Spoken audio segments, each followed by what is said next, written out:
Gràcies. Passem a la següent pregunta, dirigida a la presidenta en funcions, sobre el futur de la difusió dels canals de televisió digital terrestre, i la formula el diputat Bernat Soler, del grup parlamentari d'Esquerra Republicana. Té la paraula. Moltes gràcies, president. Senyora Llorach, bon dia. Com que jo no li posaré en dubte ni la qualificació ni la capacitat, li dirigeixo aquesta pregunta a vostè. En tot cas, s'hi ha referit abans al grup de Junts per Catalunya i jo simplement el que li demanaré és una mica més de concreció, de previsió i de terminis. Des del passat dia 1 de juny, els senyals de tots els canals de televisió en obert de la corporació s'emeten des del mateix múltiplex, que també inclou el senyal d'IV3 que es difon a Catalunya.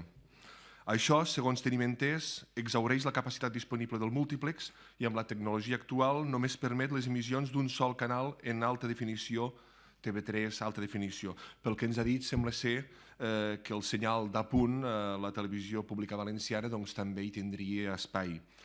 Mentrestant, el govern espanyol prepara el segon dividend digital, que molt probablement reordenarà les freqüències de la televisió digital terrestre a partir del 30 de juny del 2020, d'aquí 2 anys.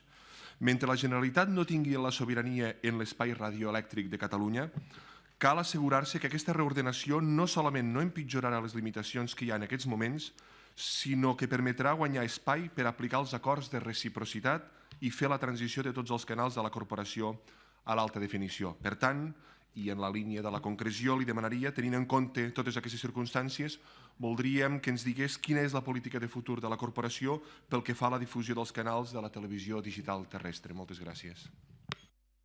Gràcies.